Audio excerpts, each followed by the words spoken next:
Hello again from Metro Manila, the Philippines, Southeastern Asia. This weekend, more specifically from May the 23rd to May the 26th, 2019, the European Union, which is a 28-member state economic, political, social, military organization, is holding its parliamentary elections to elect the 751 members of the European Parliament, of whom 73 will unfortunately then lose their mandates at the end of October 2019 due to the expected departure of Britain from the European Union. In Austria, the recent publication of a controversial video from May 2017, where there were a few men, including Heinz Christian Strache, who until the scandal surfaced about a week ago, or slightly over a week ago rather, was the Austrian vice chancellor or deputy prime minister and the leader of the national conservative and populist and Eurosceptic Austrian Freedom Party. He was there discussing with a Russian woman who claimed to be a Russian oligarch's or like economically and politically influential man's agent or secretary or something like that, someone like that, ways in which Russia could influence the then upcoming Austrian federal parliamentary elections. The irony is that Austria is again facing federal parliamentary elections, which will be held in all likelihood in September 2019. After the scandal surfaced, Mr. Strache quickly resigned, along with another prominent member of the Austrian Freedom Party, Mr. Norbert Hofer, who used to serve as the second or third deputy speaker of the Austrian National Council, the country's federal parliament's lower house, and was in 2016 its presidential candidate, losing to the Green candidate Alexander van der Bellen, who is then therefore the current Austrian federal president or head of state.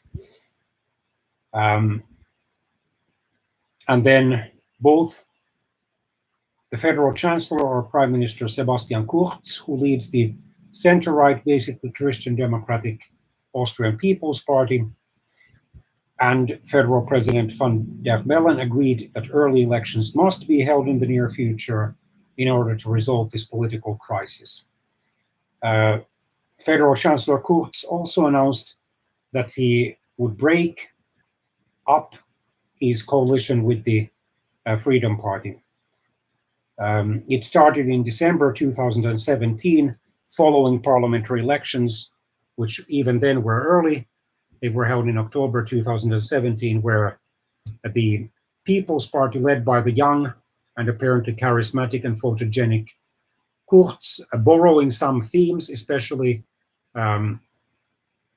regarding tighter border controls to keep out as many undesirable would-be refugees and immigrants as possible. So borrowing some themes from the Freedom Party, the People's Party was able to come out on top and become the largest party in the Austrian National Council in elections since 2002.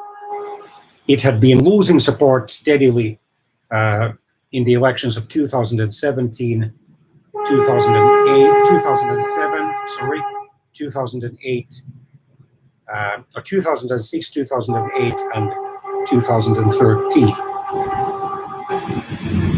So the People's Party's victory and the Freedom Party's increase in support, they finished third, just one seat behind the center-left Social Democrats, who used to be the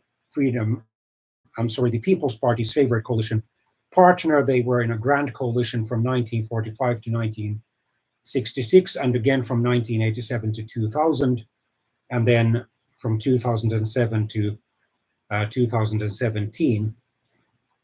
So this victory by the two major right-wing or right-leaning political parties in Austria allowed the formation of a center-right / populist government in December 2017. Some of its ministers, more specifically Freedom Party's ministers, have been embroiled in scandals due to their controversial statements, at least. So a recent opinion poll found,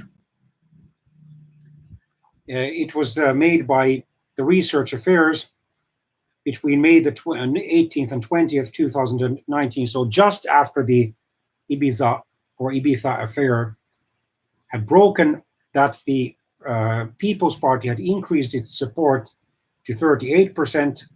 The sample size, however, was only 500. The Social Democrats had inched up to 26%. The Freedom Party had fallen to 18%. The Liberal Neos Party had inched up to 9%. The mainstream Greens were stable at 5%. The breakaway Greens, Jetzt or Now party, was stable at 2%, so it would lose its seats in the federal parliament, its lower house, and the others were almost stable at 2%. By comparison, the 1,000 respondent poll, also conducted by Research Affairs just before the scandal broke, that is between May the 9th and 15th, 2019, found the Austrian People's Party being supported by 34%, the Social Democrats by 25%, the Freedom Party by 23%, the Neos by 8.8%, the mainstream Greens by 5%, Jetzt by 2%, and other parties and groups by 3%. Not only has the coalition effectively broken down, but an interim expert government has been inaugurated or is being inaugurated. And on Monday, May the 27th, 2019, a vote of no confidence has been scheduled in the Austrian